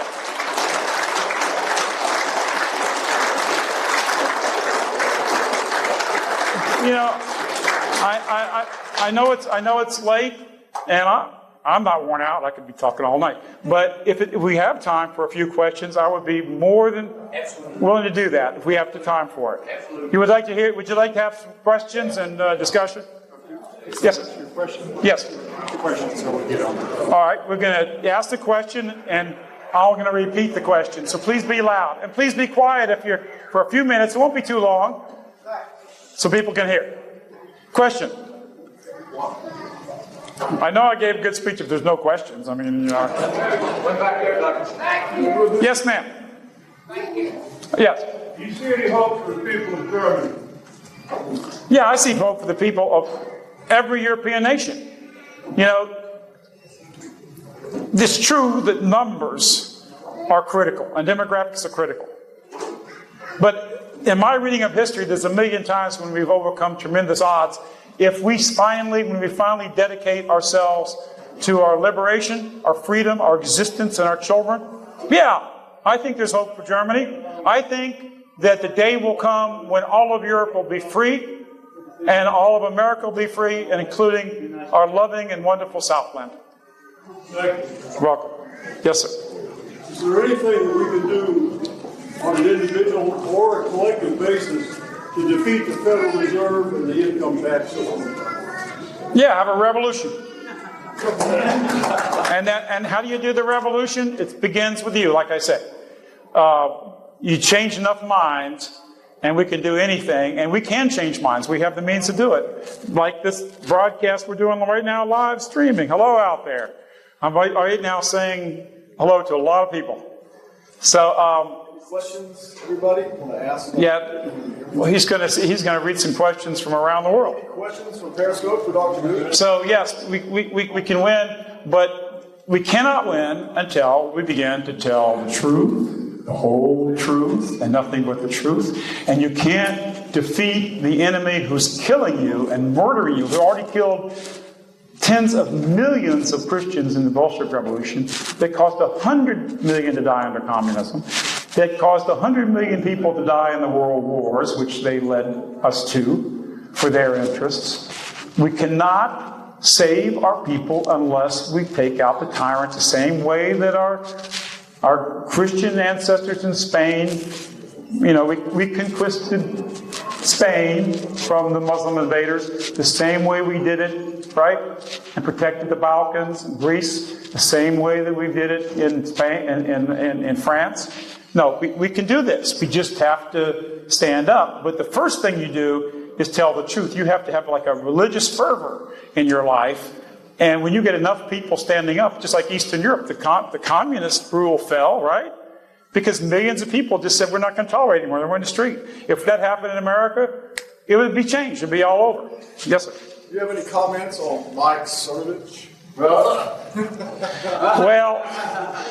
it's always entertained to me that you always hear about these people who say that they're politically incorrect, but they don't dare talk about the two issues that you can't talk about today in America, and that's the race question and the Jewish question.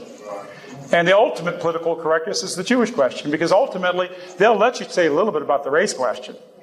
But the one thing that they don't want is people talking about the real rulers of our society, because that's the problem. Again, I got to repeat this to people. A lot of people around the country are always telling me about the Muslim threat. Well, it is a threat. I mean, I want our people to, when I speak, and I've spoken even in Middle Eastern schools, right? Big colleges have lots of people coming out because I'm against the Zionists and so forth. And a lot of times I go out there, and there's a lot of the first thing the Jews do in Israel say, well, he's a racist, he's a white racist.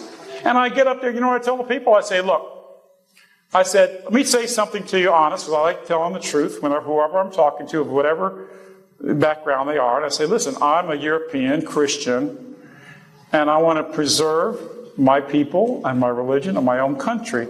So let me ask you a question.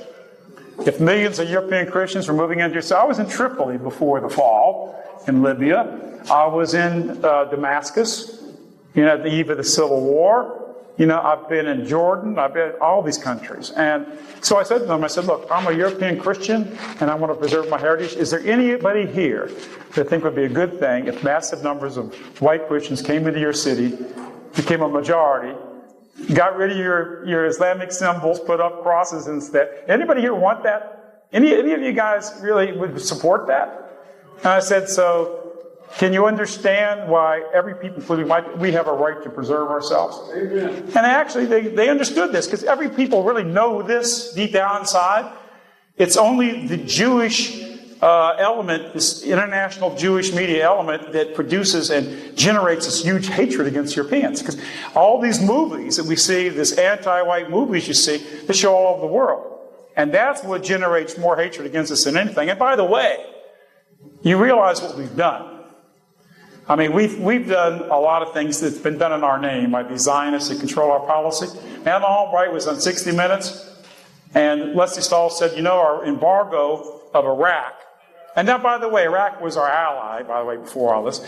Our embargo of Iraq cost 500,000 children to die because they couldn't get medicine, couldn't get antibiotics, couldn't get a diet. 500,000 children died. She said, that's more than the children died at Hiroshima and Nagasaki. Do you think that's worth it? And Madeleine Albright, our horrid little Jewish Secretary of State troll, said, quote, well, it's a difficult question, she said, but we think it's worth it. Do you think, folks, really, anybody that's decent-minded, nobody supports the murder of 500,000 children. Imagine they were your children. Imagine if you had a child because of embargoes. This happened in the South, by the way, too. Because of different embargoes, you couldn't feed your kids, or you couldn't get the medicine they needed. They got pneumonia, you just had to watch your child die, or your father or mother die. You think you wouldn't hate the country that did that to you? We have people, like I say, right now. So, and they like ISIS for two reasons. They like ISIS because the terrorism we've had in Europe, like the 9/11 terrorism, for instance, which Israel has a role in, by the way. But the terrorism that they've done, you understand that enables them to pass laws against freedom of speech and all your liberties and everything in this country. So they love that because that's what they want. So and also what happened to these wars, what's happened in Syria. Not only have they, gone against this country, and by the way, the Syrians are very decent people. It's one of the oldest civilizations in the world. Damascus is one of the oldest cities in the world. And these Syrians are very decent people. I'm just telling you. There are some radicals there, but the people, they've been invaded by these radical Saudis and these people that the Israelis have supported, right? And yeah, I mean, it's horrible what's going on. But the media always makes them to be out to be the good guys. I mean, the Jewish side to be the good guys. Oh, yeah, those terrible Syrians. But they have a war that hundreds of thousands of people die. And we had a war between the states where the real people that suffered the most in that war were the southern people. That's right. And, it would have been wrong if we'd have done that to the north. And it was wrong that the north did this to us. But remember the people that were agitating for all this. The Marxists, yeah. Lincoln was a pen pal of Karl Marx. But the interesting thing is, even Lincoln, in some ways, wasn't what Mr. Spielberg likes to make out of Lincoln. You realize the Republican Party, at the time of his assassination, actually had a bill which was sponsored by the Republican Party and Lincoln himself.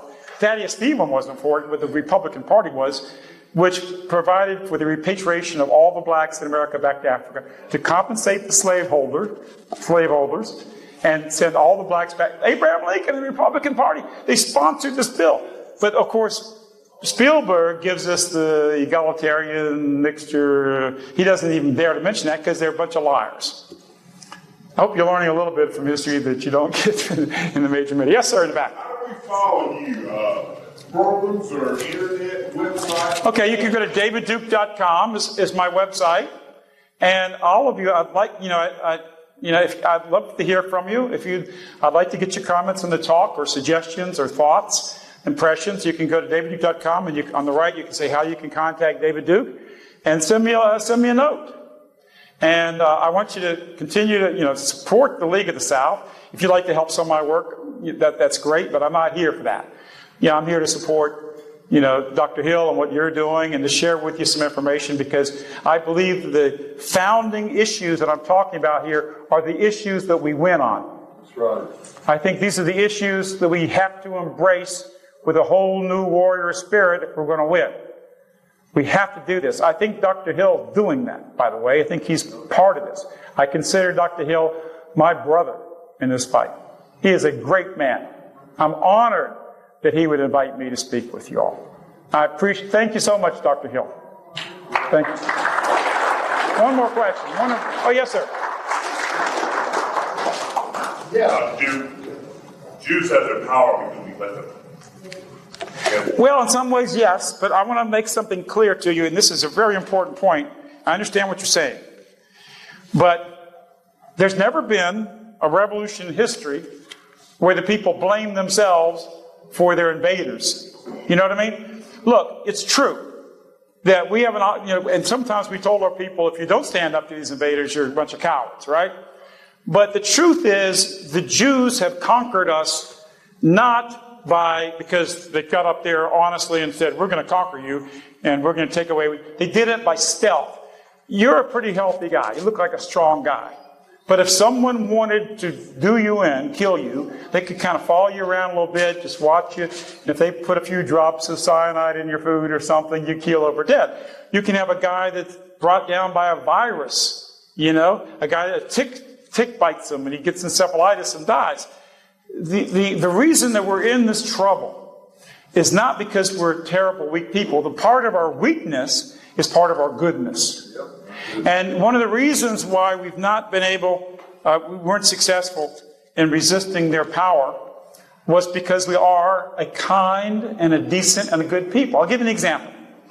White people are always called these terrible, evil people because we, wiped out the Indians. Well, the actual truth is, Indians wiped out Indians for the beginning of times.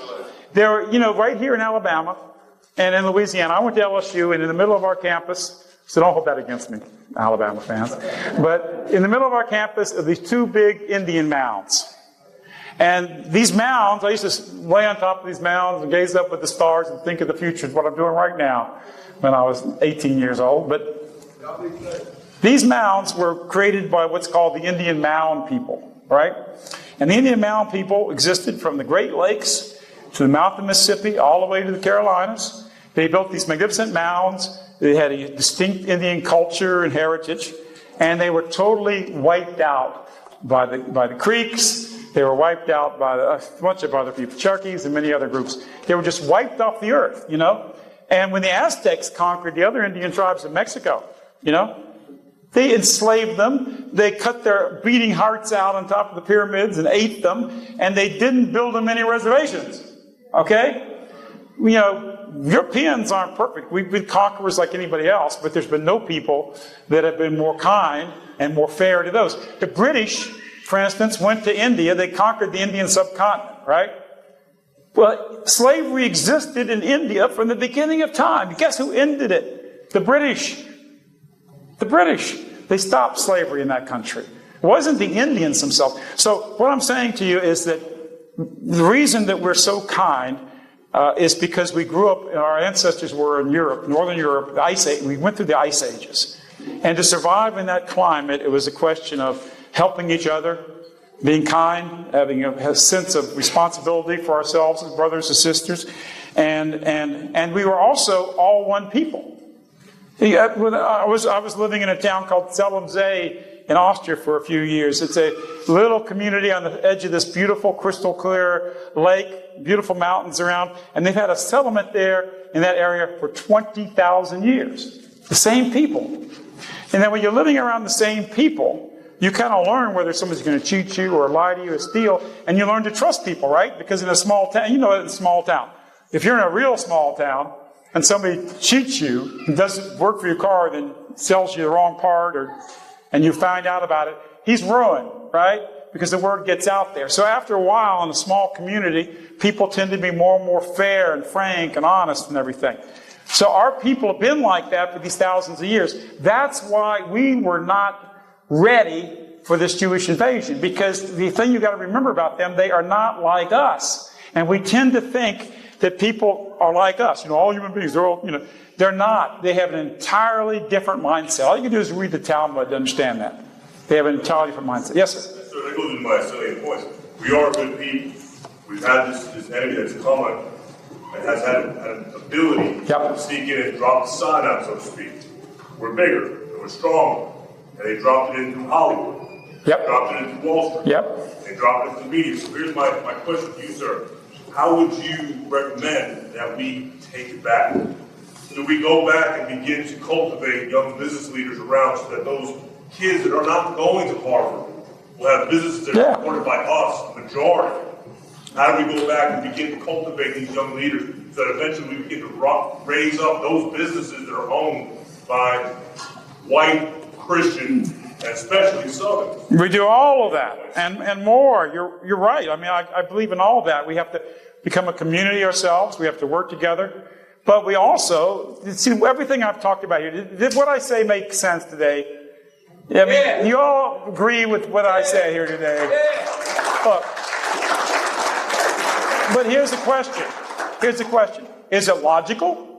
I mean, yeah, we can prove it because we can show the hypocrisy, right, of the media. We can show why the New York Times doesn't give any problem with Jewish groups who want to preserve Jewish blood, right? Israel has an immigration policy. They have giant walls in Israel while they're trying to make sure we don't have one here, right? I mean, it's obvious.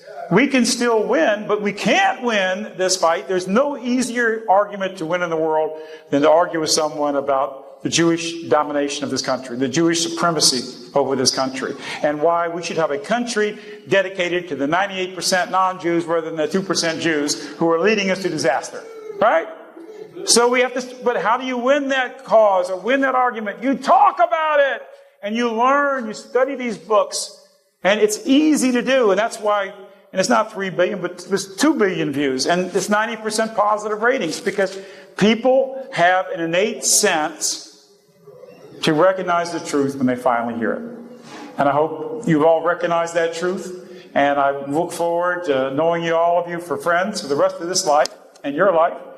And I want to I want to tell you that I really love the people of the League of the South. It's some of the best group I've ever met in all my years in this cause, and I respect you. And anything you need, anything I can do for you, you have my complete dedication and support. Love y'all. See you later. Thanks.